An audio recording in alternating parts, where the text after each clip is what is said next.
The Chymical Wedding of Christian Rosenkreutz, the fourth day.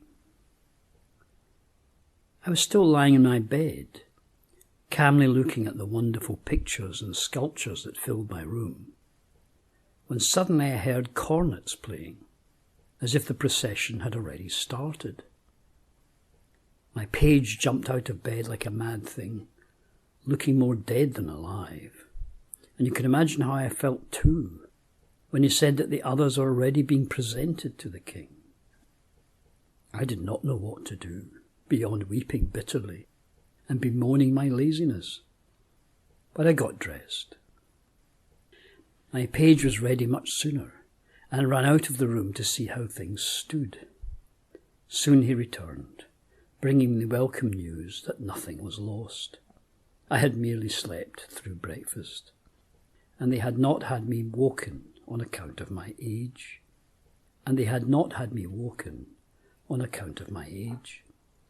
But now it was time to go with him to the fountain, where most of them were assembled. My spirits rose on hearing this, and I was soon ready in my outfit. I followed the page to the fountain in the same garden as yesterday, when we had greeted one another, and the Virgin had teased me for being a slug in the bed. She led me by the hand to the fountain. Here I found that the lion, instead of his sword, had a largish tablet, which on closer examination I found to be taken from the ancient monuments and put here in the place of honour. The writing had deteriorated from age, but all the same I will give it here for anyone to meditate on. Prince Hermes, after so many injuries done to the human race, by God's counsel and by the aid of art, here I flow, making a healing medicine. Drink from me who can, wash who wishes, stir who dares, drink, brethren, and live. This writing was simple to read and understand, so it can well be given here, being easier than the rest. After we had begun by washing in the fountain, each took a drink from a solid gold beaker. Then we had to follow the Virgin once more into the hall, and there don new clothes of cloth of gold, beautifully decorated with flowers. Each one was given a second golden fleece, set with precious stones, and each worked according to the individual craftsman's skill. On it hung a heavy piece of gold, picturing the sun and moon opposite one another. On the reverse was this saying, "The moon's light shall be like the sun's light, and the sun's light shall be 7 times as bright." Our previous decorations were put in a case and entrusted to one of the servants. After this, the Virgin led us in order outside, where the musicians were already waiting by the door, all dressed in red velvet with white borders. Thereupon a door, which I had never seen open before, was opened to the royal staircase. The Virgin led us and the musicians up its 365 spiral steps. Here we saw nothing but fine and precious workmanship. The higher we went, the more splendid the decorations became. At length we came out at the top into a painted vault, where 60 maidens were awaiting us, all daintily dressed. They bowed to us, and we made our reverence to them as best we could. Then our musicians were sent back down the stairs, and the door was shut. A little bell was rung, whereupon a beautiful maiden entered, bringing each one a laurel wreath, but our maidens were given branches. Then a curtain was drawn back, and I saw the king and queen sitting there in their majesty. And if yesterday's queen had not been so kind as to warn me, I would have forgotten myself and compared such unspeakable splendour to heaven itself. For though the room shone with pure gold and precious stones, the Queen's robes were such that I could not look on them. It was as far above what I had formerly thought beautiful as the stars in the sky. Now the Virgin came in, and taking each of the maidens by the hand, presented her with a deep bow to the King. Then the Virgin spoke.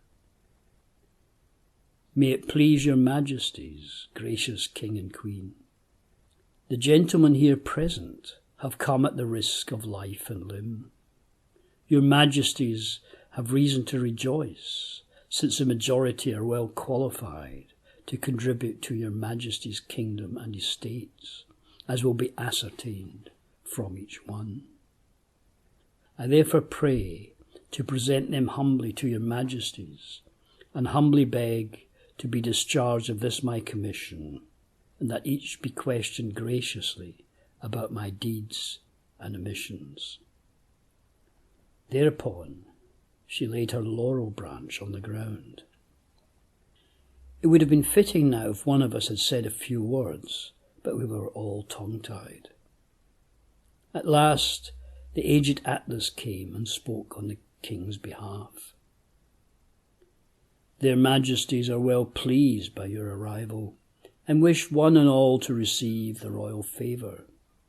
They are well satisfied with your conduct, dear maiden, on which account a royal honour will be reserved for you.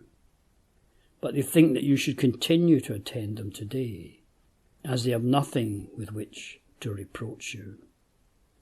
The Virgin, therefore, took up her branch again, and for the first time we had to step aside with her. The front of this chamber was rectangular, 5 times as long as it was broad. But towards the exit it had a great apse, like a portal, in which stood in a circle 3 royal thrones, the middle one somewhat higher than the others. 2 people sat on each throne. On the first was an old king with a grey beard, but his consort was very beautiful and young. On the 3rd throne sat a black king of middle age, and beside him a dainty old matron, not crowned but wearing a veil. On the middle throne sat 2 persons with laurel wreaths on their heads, while over them hung a great ornamental crown. They were not as attractive as I had imagined them, but so it must be. Behind them on a royal bench sat a number of old men, none of whom, to my surprise, wore a sword or any other weapon. I also saw no bodyguards. The maidens who had been with us yesterday were sitting in a curve by the side. Here I must mention something else. Little Cupid flew around, especially flitting playfully around the great crown. Sometimes he went in between the lovers and teased them with his bow, and now and then he even seemed about to shoot one of us.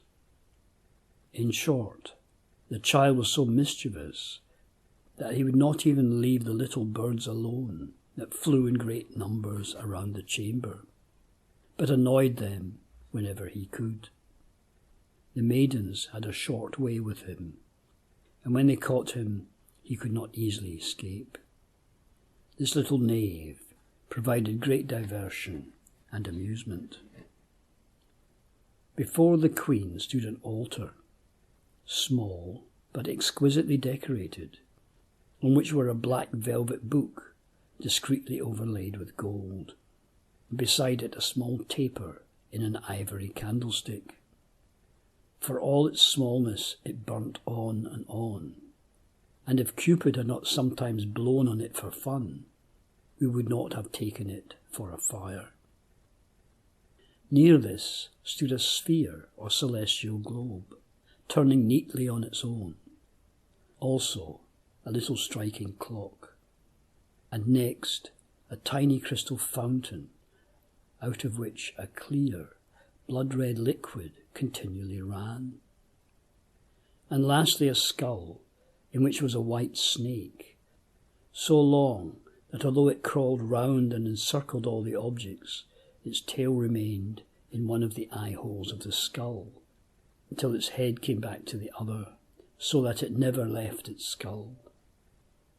But if Cupid tweaked it a little, it instantly vanished inside, leaving us all astounded. Besides this altar, there were here and there in the chamber wonderful images, which all moved as if they were alive, and were full of such fantasy that I cannot possibly describe them all. As we left the room, there arose an extraordinary music of voices, of which I could not say whether it came from the maidens who were still inside, or from the images themselves. Being now well satisfied, we exited with our maidens and found our musicians all ready to conduct us down the spiral staircase. But the door was carefully locked and bolted. As soon as we were back in the hall, one of the maidens began. "Sister, I was surprised that you dared go amongst so many people." "My sister," answered our president, "none of them worried me so much as this one," and she pointed to me. This speech hurt my feelings, for I could well see that she was mocking my old age. And indeed I was the oldest of them all. Then she comforted me again, with the assurance that if I would behave myself with her, she would certainly relieve me of this burden. Now the meal was brought in, and each sat beside his maiden. They well knew how to make the time fly with charming conversation, but I must not chatter about their gossip and games out of school. Most of the talk was about the arts, by which I learnt soon enough that young and old were acquainted with them. But I was thinking about how I might make myself young again, and this made me sad. The Virgin, seeing this, said, "I know what this young fellow needs. If I were to sleep with him the coming night, he would be happier in the morning." Then they started to laugh, and although I blushed from head to toe, I had to laugh at my own misfortune.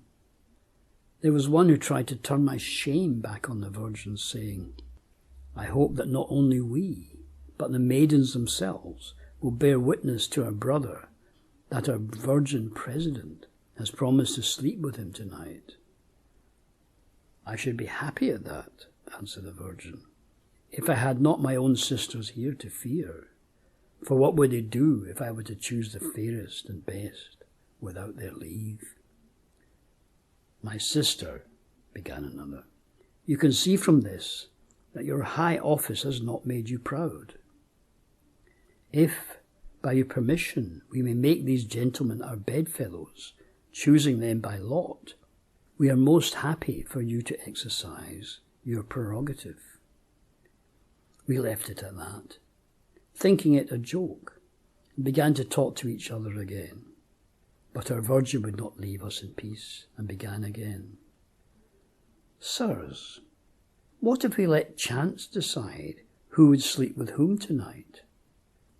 "Very well," I said, "if it must be, we cannot refuse such an offer." It was decided to try it after the meal, and since we did not want to stay longer at table, we stood up, and each walked up and down with his maiden. "No," said the Virgin, "this must not be. We will see how chance pairs us," whereupon we were separated again. Now a dispute arose how this should be done, but this was a premeditated plan. For the Virgin soon made the suggestion that we should mingle with one another in a ring. She would begin to count from herself, and every seventh one must take the next seventh for a lover, be it man or maid. Since we saw no trick in it, we let it go, thinking that we were all well mixed up. But the maidens were so crafty that each one already knew her position. The Virgin began to count, and the 7th was another maiden. The next 7th, a maiden again, and so forth, to our astonishment, until every maiden was out, and none of us were hit upon. We poor souls were left standing all alone to suffer merciless teasing, and admit that we had been thoroughly foxed. If anyone had seen us in our ring, he would have thought it more likely for the heavens to fall than for the counting never to come to us. With this, our games came to an end, and we had to be reconciled with the Virgin's practical joke. Now wanton little Cupid came in again, but as a messenger from their majesties, who thereby sent us a drink in a golden beaker. He also summoned our maidens to attend the king, explaining that he could not tarry with them now, nor could we make sport with him. We let him fly off with the appropriate message of our humble thanks. Since in the meantime my companion spirits had sunk to their feet, which the maidens were not sorry to see, they started up a gentle dance, which I preferred to watch than to join. My mercurial friends, however, went to work on it as skillfully as if they had long learnt their trade. After a few dances, our president returned and told us that the artists and students had petitioned to honour and entertain their majesties. After a few dances, our president returned and told us that the artists and students had petitioned to honour and entertain their majesties before their departure by acting a pleasant comedy, and that if it was our desire to attend, we might accompany their majesties to the house of the sun, that they would be pleased and would receive us graciously there. We first thanked them with the deepest humility for this honour, then prayed them to accept our unworthy service. The Virgin took this message and returned with the command to await their majesties in our usual order in the gallery. We were led thither and did not wait long, for the royal procession was already at hand, yet without any music. In front went the unknown queen, who had been with us yesterday, clothed in white satin with an elegant coronet. Likewise she carried nothing but a small crucifix made from a single pearl, which had been revealed today between the young king and his bride. After her came the same 6 maidens as before, in 2 groups, carrying the king's regalia belonging to the little altar.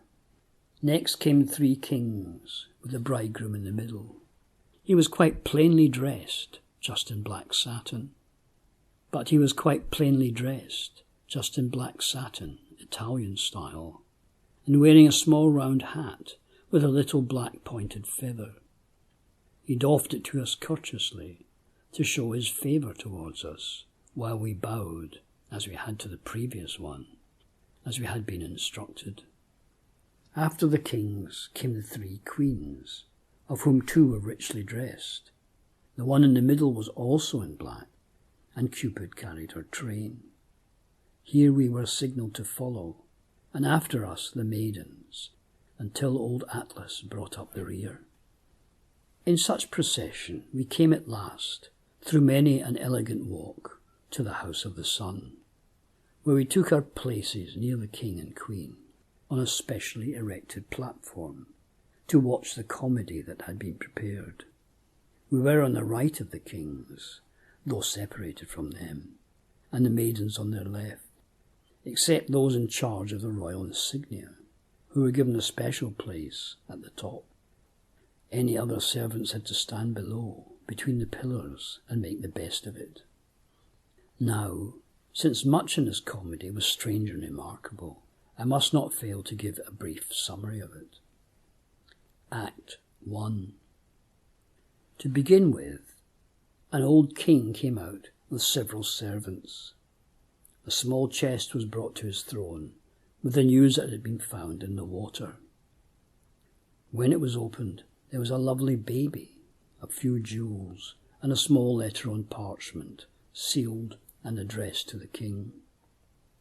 He opened it immediately, but after he had read it, broke into tears and informed his servants that the Moorish king had done him a great injury, seizing the lands of his kinswoman and murdering the entire royal lineage, right down to this infant. He had previously intended to marry his daughter to his own son.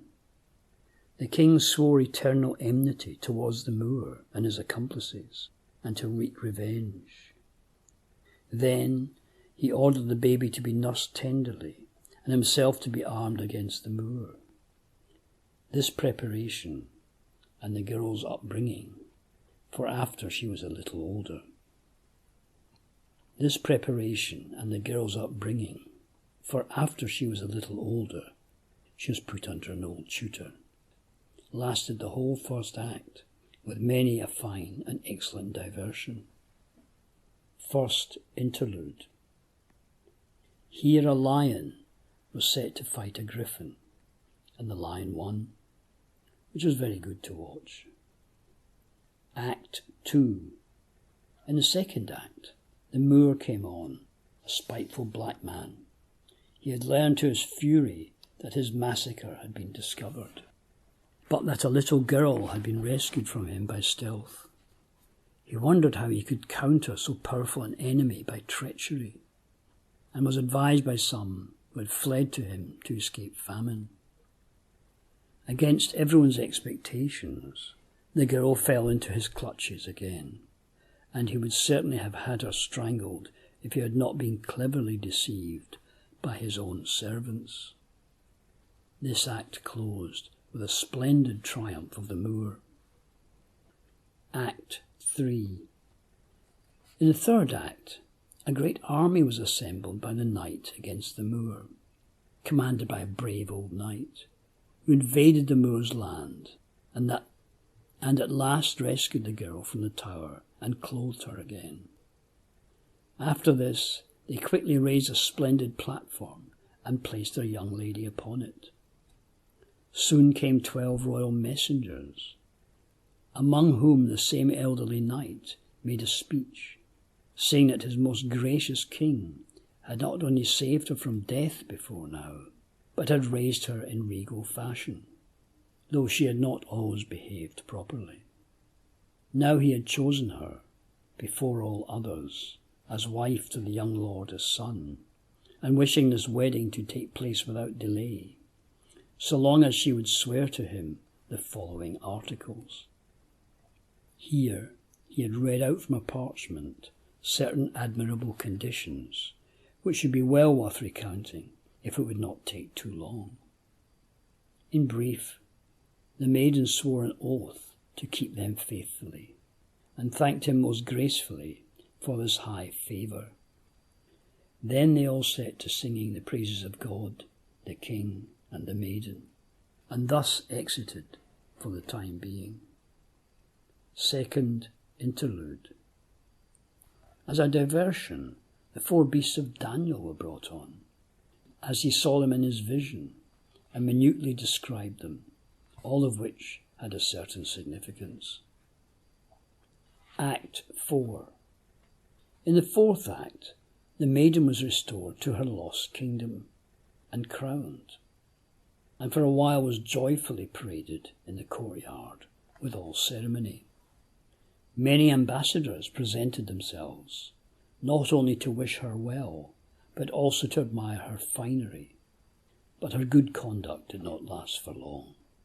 Soon she was looking around herself saucily and winking at the ambassadors and other lords in which she had thoroughly acted out the role. Her behaviour soon came to the ears of the Moor, who did not want to let such an opportunity slip.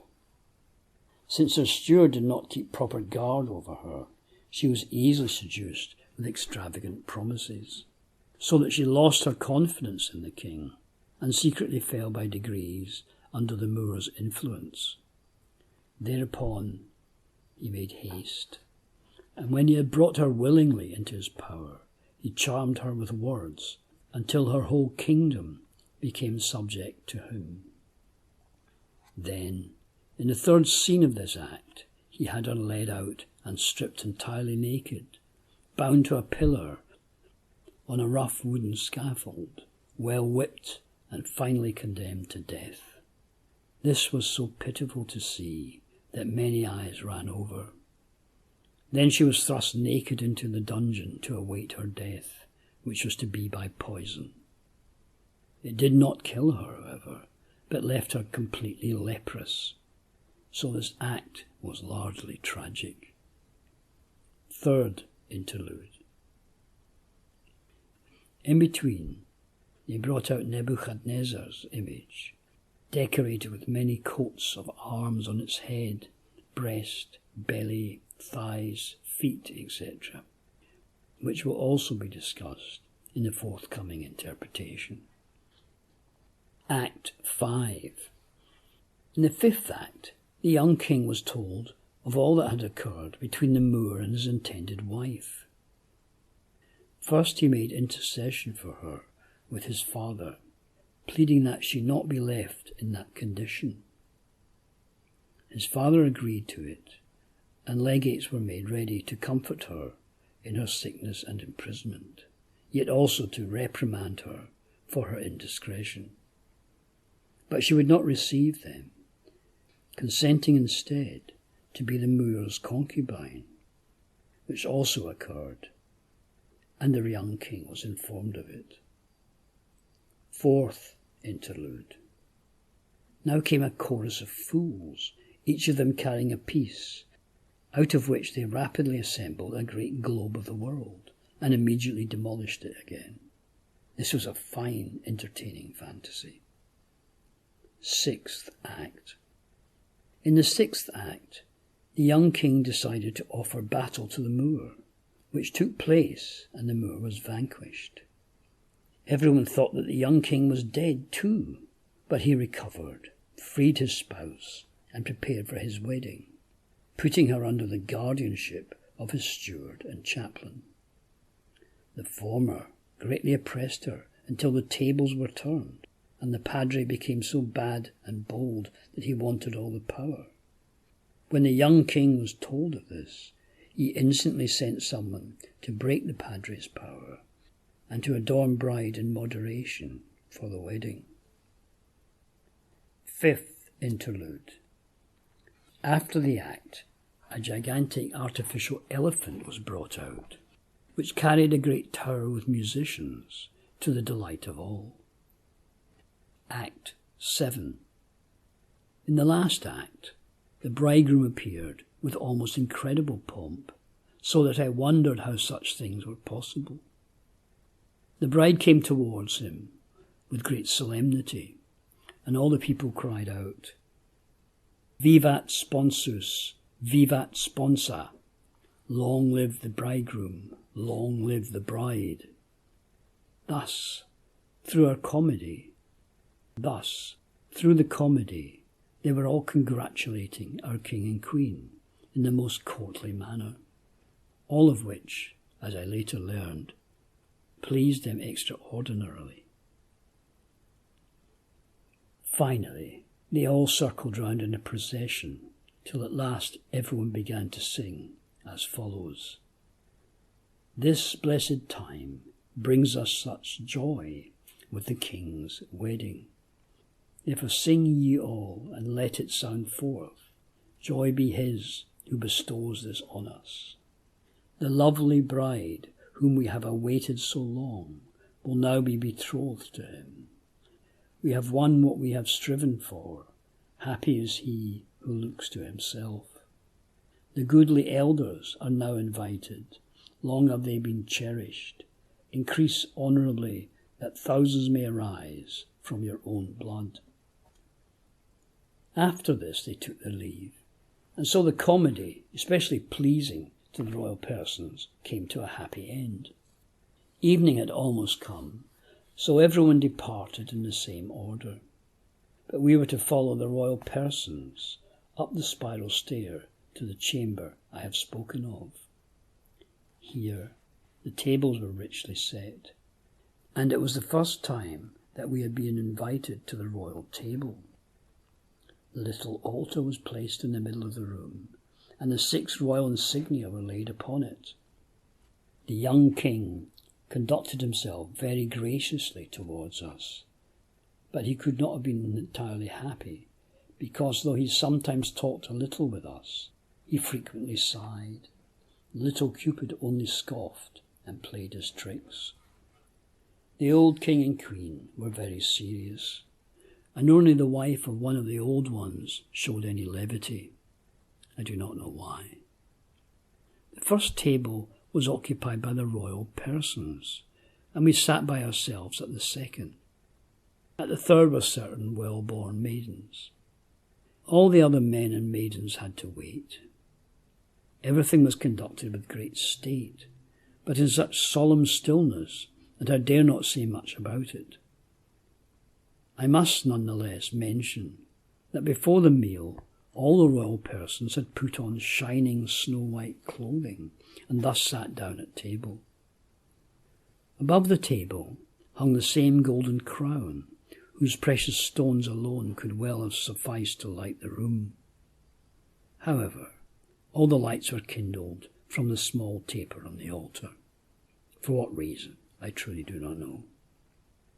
I certainly noticed that the young king several times sent food to the white snake on the altar, which also gave me something to think about. The chatter at this banquet was almost all young cupids, who could leave none of us alone, least of all myself, and was always coming up with some surprise.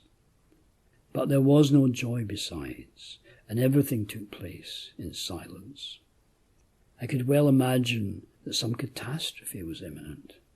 No music was to be heard.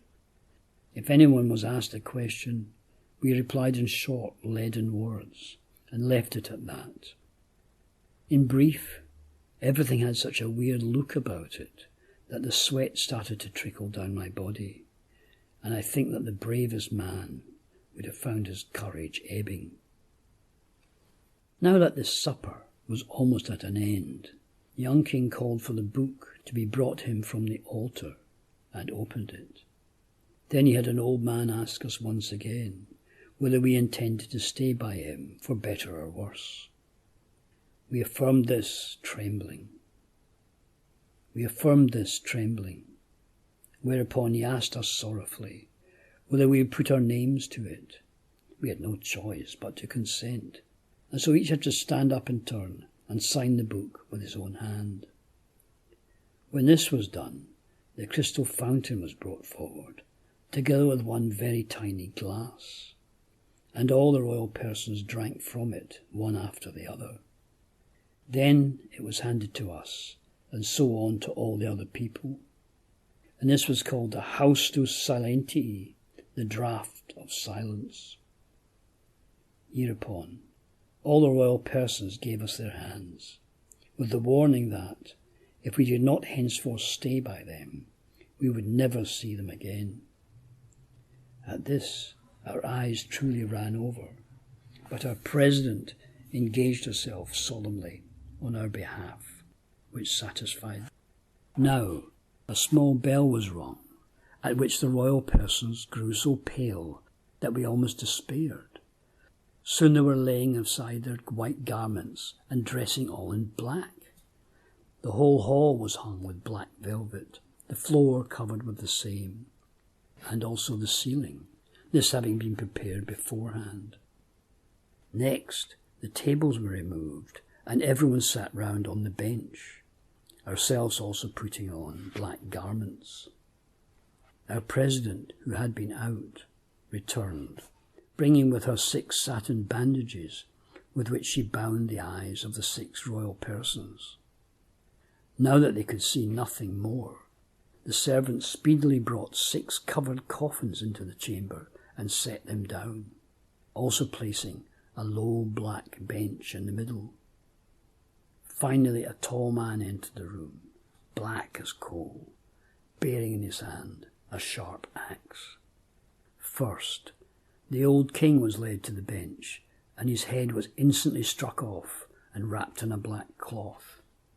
The blood, however, was caught in a great golden chalice and placed with him in the nearby coffin, which was covered and set aside. So it went with the others, till I thought it would be my turn next. But this did not occur, for as soon as the 6 persons were beheaded, the black man began to leave.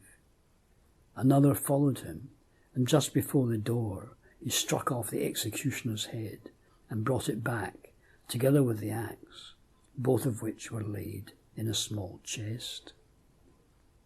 This seemed to me to be a very bloody wedding, but since I had no notion of what might happen next, I had to reserve judgment against the outcome. Our Virgin also told us to hold our peace, as some of us were getting faint-hearted and weeping. Then she said to us, "The life of these now rests in your hands, and if you follow me, you will see this death give life to many." With this she indicated that we should go to sleep and give ourselves no further worry. They would surely receive their just reward. Thus she wished us all a good night, telling us that she herself must keep vigil with the corpses tonight. We consented, and each was led by his page to his own lodging. My page talked to me long and variously, which I remember well to this day, and again astonished me with his intelligence. When I finally realized that his intention was to lull me to sleep, I pretended to be sleeping soundly, but no sleep came to my eyes, as I could not forget the people who had been beheaded. My lodging was situated facing the great lake, so that I could easily look out over it. The windows too were near the bed. At midnight, just as it had struck 12, I suddenly noticed a great fire out on the lake. Frightened, I immediately opened the window to see what would transpire. Then I saw 7 ships approaching from afar, all of them full of lights. Above each one floated a flame, which moved hither and thither, sometimes sinking quite low, which I readily concluded must be the spirits of the beheaded. These ships gradually neared the shore, and each had but 1 man for crew. As soon as they came to land, I saw our Virgin going towards the ships with a torch, and after her the 6 covered coffins and the chest were each carried to a ship and stowed out of sight. I woke my page, who thanked me much, since having run about so much during the day, he would have slept right through this, though he knew all about it. As soon as the coffins were laid in the ships, all the lights were extinguished. The 6 flames travelled together over the lake, so that each ship had no more than a single warning light. There were also some hundreds of guards camped on the waterside, who dispatched our Virgin back into the castle, where she carefully bolted everything up again. From this I guessed that nothing further would happen tonight, but that I must await the coming day, and so we went to bed again. I was the only one of my companions whose room had faced the lake, and who had seen this. Now I was tired out, and fell asleep in the midst of my manifold speculations.